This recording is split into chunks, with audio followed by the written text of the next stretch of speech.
Hello everyone, good morning all of you. जैसा कि हम 5वां चैप्टर में दूसरा लेक्चर है हमारा आज का। तो फर्स्ट लेक्चर में हमने किसको किसको देखा था, 3 यात्रियों के बारे में देखा था, जिसमें डिटेल में हमने किसको पढ़ा था, अल-बिरूनी को पढ़ा था, जिसकी बुक का नाम था किताब उल हिंद। ठीक है। दूसरे में हमने पढ़ा था इब्न बतूता के बारे में और थोड़ा सा रखा था कि उसकी बुक का नाम रेहला है। और तीसरा पढ़ा था हमने फ्रांसा वर्नियर के बारे में, जिसने 17वीं शताब्दी में फ्रांस से वो आया था।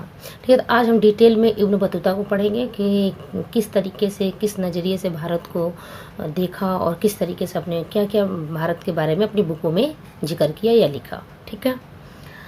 तो देखिए, जैसे हेडिंग लिखा हुआ है आपका इब्न बतूता। इब्न बतूता एक यात्री था जो भारत आया था यात्रा करने। और ये कहाँ का था, पिछली क्लास में आप जानते ही हो कि मोरक्को का था। जन्म तंजियर में हुआ था। तंजियर के शिक्षित परिवार में हुआ था, मतलब सभी लोग शिक्षित थे उसके घर में, है ना। शरिया कानून के विशेषज्ञ के लिए प्रसिद्ध था ये, मतलब शरिया कानून इसको बहुत अच्छे तरीके से मालूम था, पता था। हो सके इसके परिवार के भी लोग जानते हो, इस वजह से इसके ये क्या था, काफ़ी नॉलेज रखता था। कम उम्र में ही अच्छी शिक्षा ग्रहण कर ली।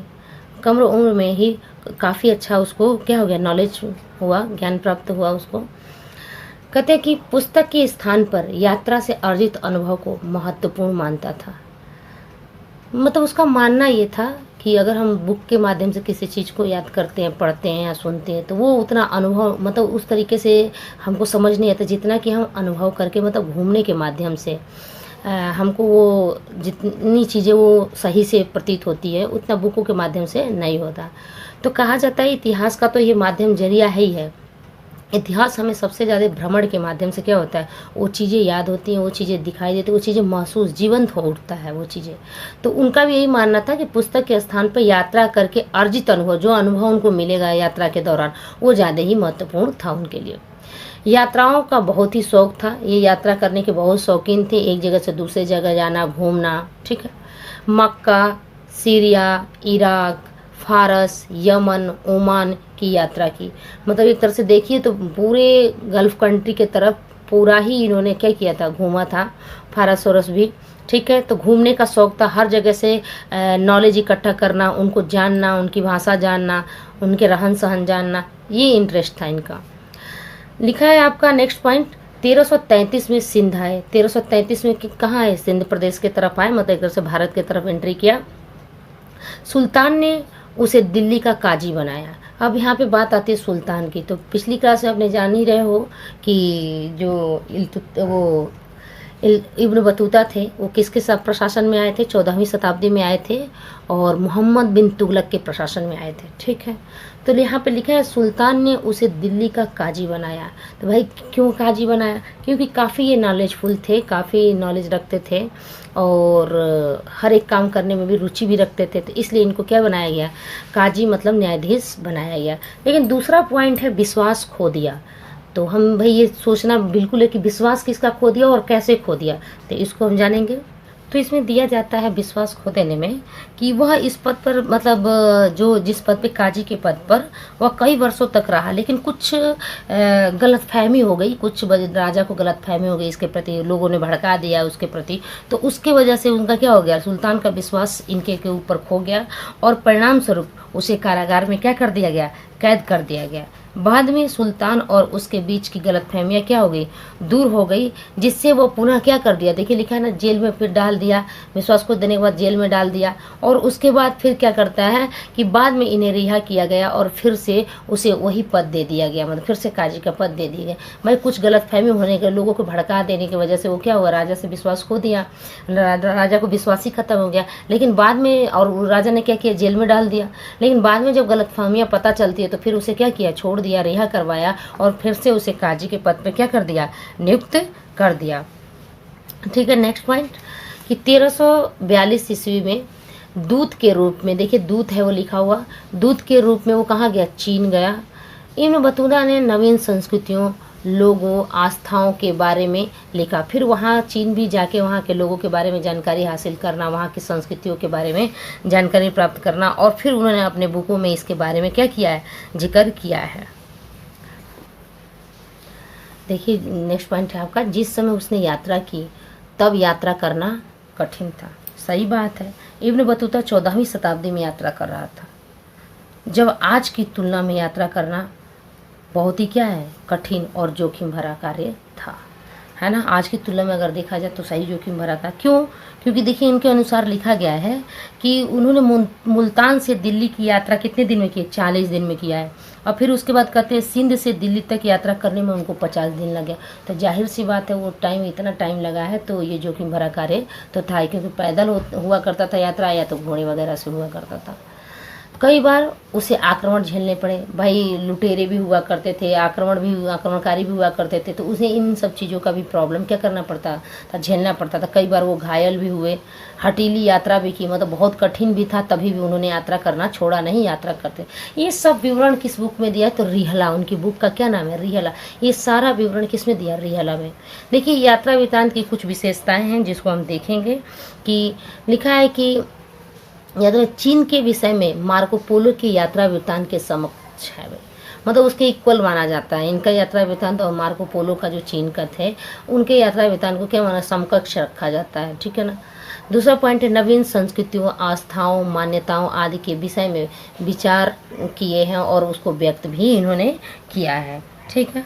तो ये हमने देखा इब्न बतूता के बारे में कि अब इब्न बतूता कितनी प्रॉब्लम झेल के इन्होंने हर एक जगह से, जैसे मान लीजिए श्रीलंका गए, मलाबार गए, फिर चाइना के तरफ भी गए हैं। तो इसी वजह से इनको कहा जाता है कि ये प्रथम क्या थे यात्री जो पूरे विश्व में घूमे थे। पूरे विश्व में एक क्वेश्चन ही बनता है, 1 वर्ड में पूछा भी जाता है कि पूरे विश्व में कौन सा यात्री जो पूरे विश्व में ही घूमा था। इनको विश्व की उपाधि दी जाती है कि पूरे विश्व में। भाई उधर चाइना सीरिया आपने देखा है, उधर घुमा ही था। इधर भारत आके हमने देखा कि सारा मालदीव वगैरह, फिर उधर चाइना घूमना, फिर उधर इंडोनेशिया की तरफ भी जाना। तो इसलिए इनको कहा जाता है कि ये प्रथम यात्री थे जिन्होंने पूरे विश्व की तरफ क्या किया था, उस समय 14वीं शताब्दी में ही यात्रा किया था। चलते हैं आगे नेक्स्ट पॉइंट पे। अब हम देखते हैं फ्रांसा वर्नियर को, जो फ्रांस से आए थे और इन्होंने अपनी बुक, उनकी बुक का क्या नाम था? Travels in the Mughal empire. यहाँ लिखा नहीं है, आगे मिल जाएगा आपको लिखा हुआ भी। तो travels in the Mughal empire इनकी बुक का नाम था और ये फ्रांस के निवासी थे। चिकित्सक, इतिहासकार और राजनीतिक भी थे। एक क्या थे? एक चिकित्सक का भी कार्य करते थे, इतिहासकार भी थे और राजनीतिज्ञ भी थे। मतलब इसका मतलब ये कुल मिला के कहा जा सकता है एक अच्छा नॉलेज रखते थे। मुगल साम्राज्य में अवसरों की तलाश में आया, मतलब ये जो फ्रांसा वर्नियर है वो किस काम के लिए आया? मुगल साम्राज्य में कुछ अवसरों की तलाश में, कि देखते हैं कि क्या है क्या नहीं है, कोई कार्य मिलता है नहीं मिलता है, तो अवसर के तलाश में, व्यापार के माध्यम से, है ना। देखिए ये कब तक भारत में रहे हैं? 12 वर्षों तक भारत में रहे हैं, जो 1656 से लेकर 1668 तक भारत में रहे हैं। और 12 वर्ष तक, मतलब काफ़ी ईयर्स तक ये भारत में रहे हैं। शाहजहां के पुत्र दारा शिकोह का ये क्या था? एक चिकित्सक था, मतलब एक कहा जाए डॉक्टर था ये ना, चिकित्सक था, जिसको दारा शिकोह को कहते हैं कि बहुत ज्ञानी था, काफ़ी विद्वान ये था, जो शाहजहां का पुत्र था दारा शिकोह। ये प्रशासन में इसका कोई खास नाम तो नहीं आता है, लेकिन कहा जाता है कि ये सूफी संतों के साथ ज़्यादा रहता था दारा शिकोह और काफ़ी विद्वान था। तो उनका ये चिकित्सक था फ्रांसा वर्नियर, ठीक है। लिखने का तरीका इनका और विद्वानों से अलग था, जैसे देखा जाए इब्न बतूता से, और क्या नाम है जो पहले राइटर थे हमारे अल-बिरूनी से, उनसे इनके लिखने का तरीका अलग था। क्या लिखने का तरीका अलग था? तुलनात्मक वर्णन, कि किसी चीज़ का इन्होंने वर्णन किया है, मतलब फ्रांसा वर्नियर ने, तो हमेशा तुलना कर, जैसे भारत की हर एक चीज़ों की तुलना किससे की है? यूरोप से। यूरोप में भाई किस तरीके से व्यवहार है, किस तरीके से वहाँ जाति प्रथा है या नहीं है, हर एक चीज़ों का। तो ये थे फ्रांसा वर्नियर का वर्णन। अब देखते हैं पूर्व और पश्चिम देशों की तुलना किस प्रकार फ्रांसा वर्नियर ने किया है। तो फ्रांसा वर्नियर ने अपने वृत्तांत में लिखा है कि वो जो भी देखता लिखता फिर उसकी तुलना किससे करता? यूरोप से करता। और भारत की स्थिति कैसा बताया गया है उन्होंने कैसे बताया कि बहुत दयनीय, मतलब दुखी स्थिति की, बहुत दयनीय थी, है ना, दया आती थी, ऐसी स्थिति भारत की थी। वर्नियर के कार्य 1670 से लेकर 71 में क्या हुए थे? प्रकाशित हुए फ्रांस में। और ये कहा जाता है कि वो राजाओं को भेज देते थे, फिर वो प्रतिलिपियां छपती थी इंग्लिश में, तो हर एक विवरण वो क्या करते थे, वहाँ का जो राजा था उसको ये भेज देते थे। लुई 14वें को समर्पित किया। मतलब हर एक जो भी विवरण प्रकाशित करते थे, लिखते थे, तो ये क्या करता था कि लुई 14वें को क्या किया, समर्पित किया, मतलब भेज दिया। उनके कई अन्य कार्य प्रभावशाली अधिकारियों और मंत्रियों को पत्रों के रूप में लिखे गए थे। मतलब कई बातें पत्रों के माध्यम से भी उन्होंने दिया था। फिर देखा जाता है कि इनकी जब कुछ लिखित जो इन्होंने जो कुछ भी लिख के दिया था फ्रांस में, उसका क्या हुआ, एक बार अंग्रेजी अनुवाद हुआ, फिर डच, फिर जर्मनी, इतालवी में भी क्या किया, इन भाषाओं में भी उन बातों का क्या हुआ, अनुवाद किया गया। चलिए हम आगे चलते हैं कि आगे क्या है।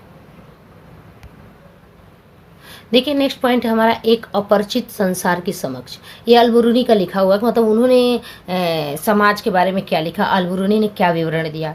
तो उन्होंने दिया, अल-बिरूनी ने जो कुछ भी देखा उसे विचित्र लगा। मतलब जो कुछ भी भारत में देखा वो बिल्कुल उसको क्या लगा, अलग सा लगा। उसने उन सब बातों की तुलना उन प्रथाओं से की जिससे वो परिचित था। उन प्रथाओं से तुलना करके देखा जिसको वो जानता था। जैसे नहीं कहते कि जब कोई चीज़ हम जानते रहते हैं और अनजाने में भी कुछ कुछ चीज़ें दूसरे जगह से, जैसे मान लीजिए हम अमेरिका गए या कहीं गए, वहाँ भी वो चीज़ रूल रेगुलेशन होता है, लागू होता है जो हमारे तरफ, तो हम क्या करते हैं, तुलना करके देखते हैं। जैसे आज देख लीजिए ड्रेसों की भी तुलना करके देखते हैं, पश्चिमी सभ्यता का और इंडियन कल्चर्स का, कि किस प्रकार ड्रेस है और क्यों ऐसा है।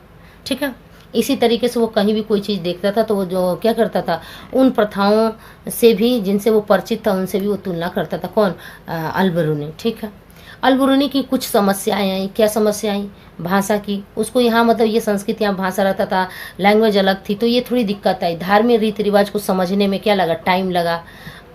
अभिमान, अब उसका अभिमान ये था कि वो काफ़ी नॉलेजफुल था और नॉलेजफुल होने के बावजूद भी उसको पुराणों पे, ब्राह्मणों द्वारा जो लिखे गए ग्रंथ है उस पर आश्रित रहना पड़ता था। तो ये इसके लिए प्रॉब्लम थी कि इतना नॉलेजफुल होने के बावजूद भी उसे पुराणों का सहारा लेना पड़ता था, ब्राह्मण ग्रंथों का सहारा लेना पड़ता था। ये उसका क्या था, दिक्कत था, ये भी अवरोध था। इसीलिए उसके कहते हैं उसका अभिमान में क्या था, अवरोध था। ठीक है, देखिए नेक्स्ट पॉइंट लिखा है भाषा के लिए कि संस्कृत अरबी फारसी से ज़्यादा भिन्न थी, है ना। जो संस्कृत था वो अरबी फारसी से बिल्कुल क्या था, भिन्न था।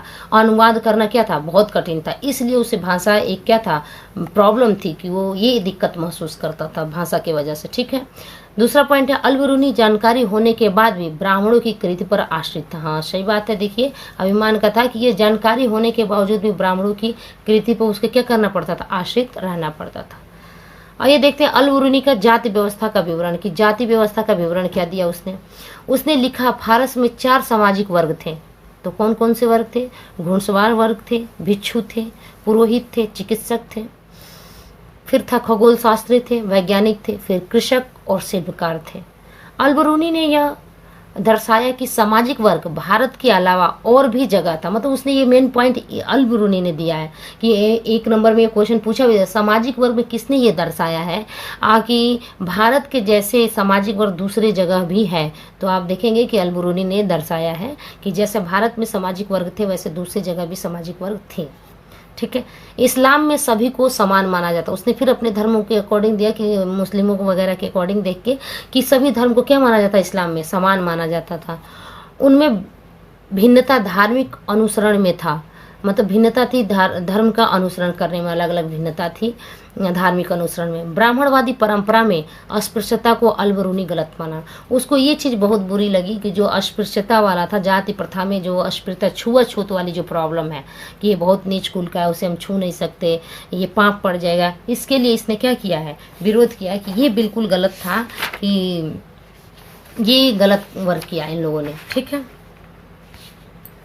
जैसे कहने का मतलब है कि ये मानता था कि हर वह चीज़ जो अपवित्र हो जाती है पुनः पवित्रता प्राप्त करने का क्या करती है, प्रयास करती है। तब उसको पहले अगर बाई दी किसी वजह से वो अपवित्र हो गई तो उसको क्या करते हैं, पहले पवित्र किया जाएगा तभी उसको कार्य किया जाएगा, अन्यथा नहीं। जैसे मान लीजिए कोई बाई दी कोई छू दिया उनको, छोटी जातियों का, तो वो जब तक नहा वहाँ के शुद्ध नहीं होंगे तब तक वो मानेंगे नहीं। ठीक है, या मान लीजिए जैसे कहा जाता था पानी जहाँ भरा जाता था, तो पानी भरने का अगर जो बाई कोई दूसरा है तो अगर वो वहाँ से उतर नहीं जाएगा तब तक ब्राह्मण उस वेदी पे चढ़ेंगे नहीं। तो ये सब चीज़ों को उन्होंने क्या किया है, अल-बिरूनी ने खंडन किया है। ठीक है, तो ठीक है, आज की क्लास यहीं तक। नेक्स्ट इब्न बतूता के बारे में जानेंगे, उन्होंने समाज के बारे में क्या लिखा। तो आज की क्लास यहीं तक ख़त्म होती है। आप 2-3 बार वीडियो को भी देख लोगे और अगर कोई दिक्कत होती है तो आप क्वेश्चन के माध्यम से पूछ भी सकते हो। बाय।